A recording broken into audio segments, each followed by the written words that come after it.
अस्सलाम वालेकुम।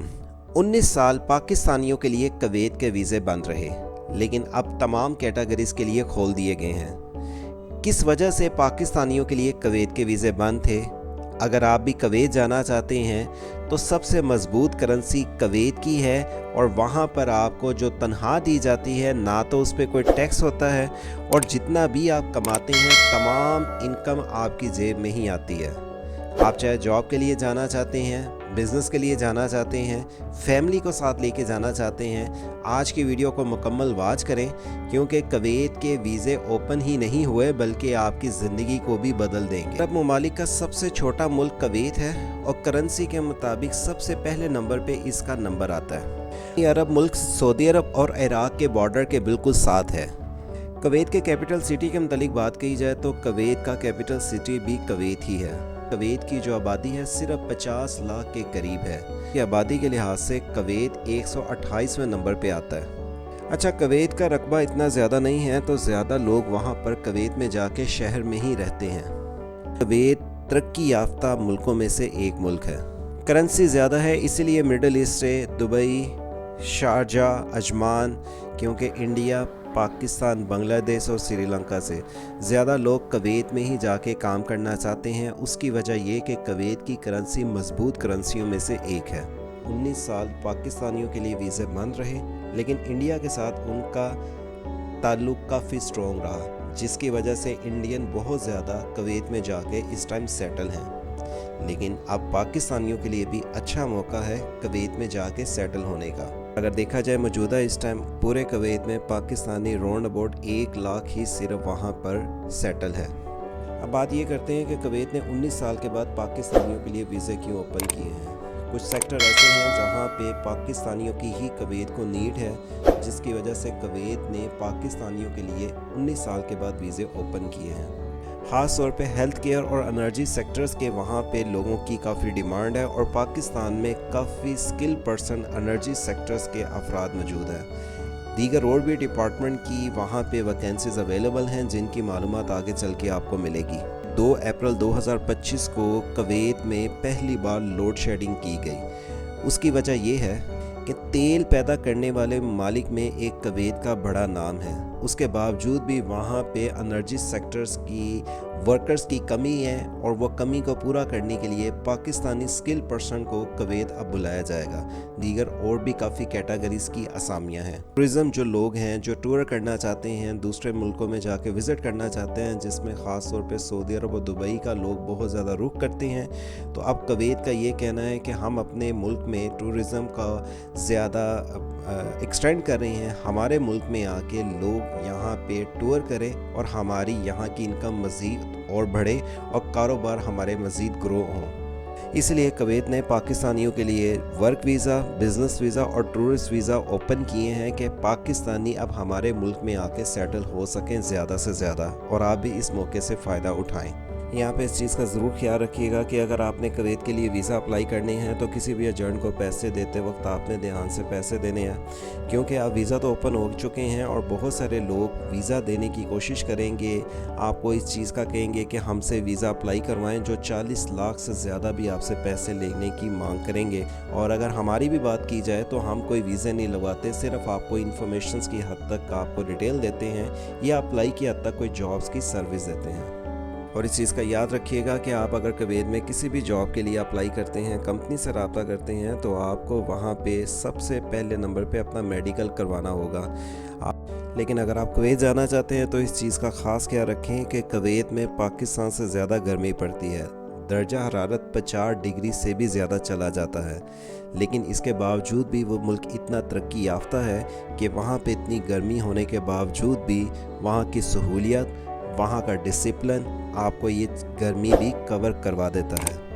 कुवैत में जाके सिर्फ आप पैसे ही नहीं कमाते बल्कि टैक्स को भी अपना सेव कर लेते हैं, क्योंकि कुवैत एक ऐसा मुल्क है जिस पे कोई भी टैक्स नहीं है, और आप जितने भी पैसे कमाते हैं सारी आपकी जेब में जाते हैं और आप ایک مہینے کے وہاں پہ 5 سے 10 سے 15 سے 20 لاکھ بھی ایزلی کما سکتے ہیں کہ جو لوگ سعودی عرب یا دبئی جا کے سیٹل ہونا چاہتے ہیں، آپ وہ کویت کا رخ کر رہے ہیں یا کریں گے یا آپ بھی کر لیں۔ وجہ یہ کہ کویت سعودی عرب اور دبئی کے معاملے میں ایک کرنسی وائز بھی آگے ہیں اور یہاں پہ اپرچونٹیز بھی کافی زیادہ آپ کو ملتی ہیں۔ کئی وجوہات ہے آپ کو سیلری زیادہ دینے کی، کیونکہ وہاں پہ آبادی کم ہے اور وہاں پہ آمدنی بہت زیادہ ہے، جس کی وجہ سے آپ کے گرو کرنے کے چانسز بہت زیادہ ہیں۔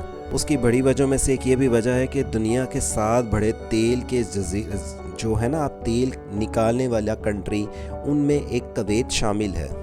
یہ نہیں کہ آپ صرف جاب کرنا جائیں گے تو وہاں پہ آپ کو انکم ٹیکس نہیں لیا جائے گا، بلکہ وہاں پہ کسی بھی افراد سے ٹیکس وصول نہیں کیا جاتا، جو ایک کافی اچھی بات ہے۔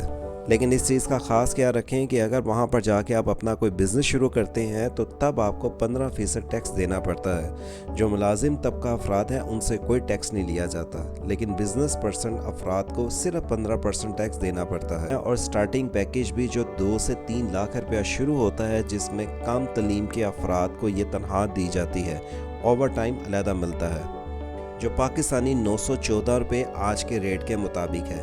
یہ تھوڑا زیادہ اور تھوڑا کم ہوتا رہتا ہے، لیکن اگر آپ کویت جانا چاہتے ہیں تو وہاں پہ مہنگائی کتنی ہے، آپ کو اگر 2 لاکھ تنخواہ ملتی ہے، 5 لاکھ ملتی ہے، تو وہاں پہ آپ کا خرچہ کتنا آ سکتا ہے۔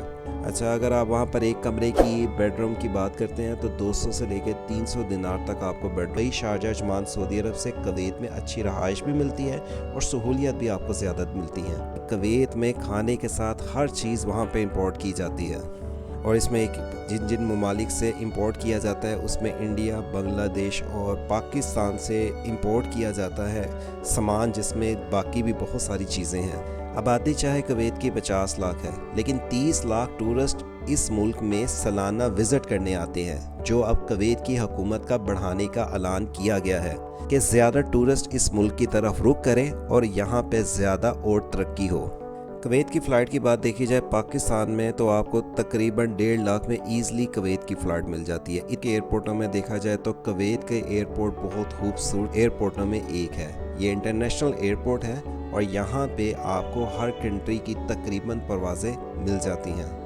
کویت کی 2 ایئر لائنز ہیں، صرف ایک کویت کے نام سے ہے اور ایک الجزیرہ کے نام سے ہے۔ کویت میں صرف 2 ایئر لائنز چلتی ہیں جو کویت کی اپنے ملک کی ہیں۔ آپ وہاں پہ اگر ٹیکسی یوز کرنا چاہیں تو کریم کے نام سے آپ کو وہاں پہ بھی ٹیکسی مل جاتی ہے، لیکن ٹیکسی استعمال کرنے والے کافی ایکسپینسو ہیں۔ وہاں پہ اگر آپ پرسنلی ٹیکسی لے کے گھومنا چاہیں تو آپ کو بہت زیادہ مہنگی پڑتی ہے، لیکن اگر آپ وہاں کی بسوں کو یوز کریں گے، بس یوز کرتے ہیں تو وہ کافی سستی مل جاتی ہے اور وہ بڑی ریلائبل بسیں ہیں۔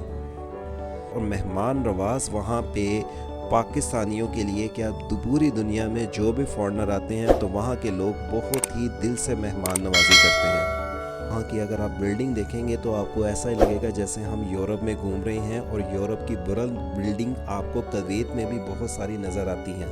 اگر آپ کویت جاتے ہیں تو ایونیو مال ایک کویت کا ایسا مال ہے جو کویت کی مسجد کے متعلق بات کی جائے تو یہاں کی گرینڈ مسجد انتہائی خوبصورت مسجدوں میں سے ایک مسجد ہے۔ اگر آپ بھی کویت جانا چاہتے ہیں تو یاد رکھیں کمپنی سے جب آپ جاب آفر لیں تو اس کا جاب آفر کو اچھی طرح پڑھ لیں کہ کمپنی آپ کو کون سی جاب آفر میں بینیفٹس دے رہی ہیں، سہولیات دے رہی ہیں، تاکہ آپ کو کویت پہنچنے کے بعد کوئی دقت یا پریشانی کا سامنا نہ ہو۔ اور اگر آپ کویت کی جاب کے لیے اپلائی کروانا چاہتے ہیں تو ابھی ہم سے دیے ہوئے ڈسکرپشن سے لنک اوپن کریں، ہم سے رابطہ کریں، تاکہ آپ کو اس طرح کی اور بھی انفارمیشنز کی کا سامنا نہ ہو۔ اور اگر آپ کویت کی جاب کے لیے اپلائی کروانا چاہتے ہیں تو ابھی ہم سے دیے ہوئے ڈسکرپشن سے لنک اوپن کریں، ہم سے رابطہ کریں، تاکہ آپ کو اس طرح کی اور بھی انفارمیشنز کی ویڈیو کے ساتھ جاب میں اپلائی کی حد تک سروس دی جا سکے۔ امید کرتا ہوں آج کی ویڈیو آپ کے لیے کافی فائدہ مند رہی ہوگی۔ ملتے ہیں اگلی انٹرسٹنگ ویڈیو میں۔ اپنا بہت زیادہ خیال رکھیں، مجھے دعاؤں میں یاد رکھیں۔ اللہ حافظ۔